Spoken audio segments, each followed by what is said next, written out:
speaker. The next speaker, Mr. President and council members, is Mr. Dave Gilmore. Thank you, Madam Clerk. You're welcome.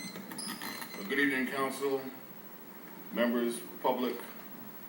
It's a tough act to follow there behind Mr. Piscaldo, but he comes and tells it like it is, just like I do. And I'm gonna let you have it too. I'm gonna start by telling you that this young man right here, of whom I've never seen here before, came here tonight and hit the nail on the head. We have to come together as a community. I'm still somewhat moved behind the events leading up to and or post putting young Genesis Rincon in the ground. And people want to know what's going to happen next. Where do we go from here? What are we going to do? Well, I tell you this.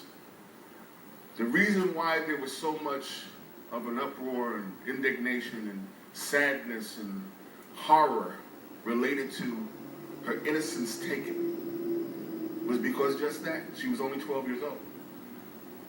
But it happens all the time. It just so happened that she was a baby.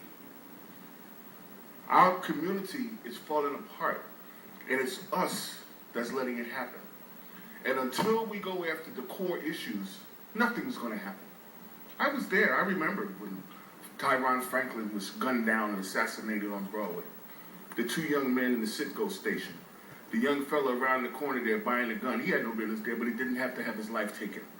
The other people that were shot needlessly in drive-bys, minding their own business, because they stood on the corner. So what? And all these other acts of wanton violence that happen in our city. What makes this one different than any of the others? The only reason is because she was 12 years old and innocent, a baby. Does that mean that it's going to stop because some folks are doing a prayer march? Or because we're upset? Or because we've shed a few more tears? I'm telling you, nothing's going to happen until we start to fix the structural, institutional, physical issues related to the deterioration of our city. The city is in trouble. It looks like it. It's a war zone. And what do you expect to happen? We have a thriving underground economy. Drugs being sold in open air markets. People are fighting over drug territory and monies that they're making in the underground economic activities that they've created for themselves because we didn't create any jobs. We didn't retool the mills. We didn't retool the industry and other things that have happened or need to be done in this city. We have not done it. It's our fault. And until we address those core issues, nothing's going to happen. There will be more little girls and little boys and innocent old and people victimized by random gun violence. Stop the guns from coming in. I've asked that you revisit the Graves Law with the Genesis Clause. Increase the time for these violent offenders or people who are walking around with guns. Let some of the non-violent offenders go. Or put them under a different type of monitoring or so forth. We have to do something. So I want to say thank you for coming back and keeping it real. Because up until he spoke, nobody else has said anything about it. We can't forget about this.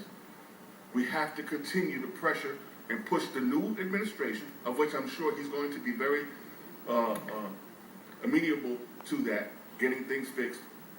Some of it's going to be with fixing these houses and the roads and our environment. We have to change the environment, shift the paradigm. So I want to thank you again for listening, and hopefully something will come out in a positive fashion. Thank you. Council President. Thank you, Mr. Goodwin. Councilman Paterson. Yes. Thank you, Mr. Dave Gilmore. I had about the public safety. I had yesterday my first public safety meeting, and Director Jerry Spezio and other police chief and all the other council members were there. We had a really productive the meeting. The meeting was productive, and I spoke to the director, Jerry Spagel, and he's very good. He's very passionate. And we talked about it, and he says he's working on some of the plan, and sooner or later you will see some of the plans is coming out, and the things, I think, unfortunate incident happened 2 weeks ago.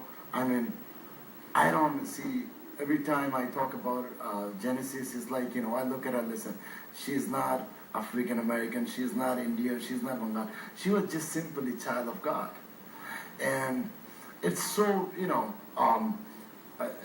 happened, and I think it triggers, and thing is going to get done. And I have full confidence on Jerry Spagel, because he's really, he has such a passion about law enforcement, and he's coming up with the great ideas. And that all I can tell you for now, but things will get changed. I thank you for that, Okay. but law enforcement is only a small part. It's a much bigger problem than that.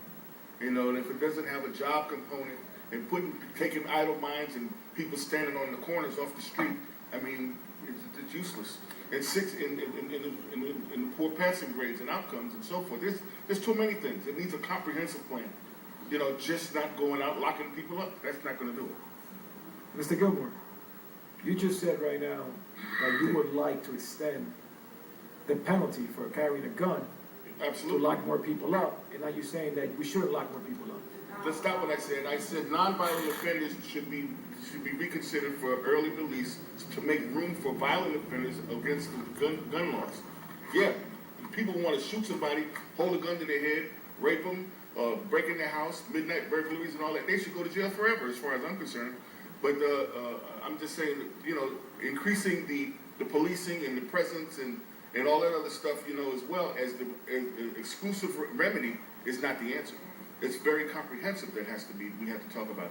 Increasing outcomes for school, jobs, and other opportunities as well. The underground economy can't be the only way to make money in the 4th and the 5th and the 1st Ward. Thank you, Mr. Gilmore. All right. Madam Clerk, next speaker, please. Yes, sir.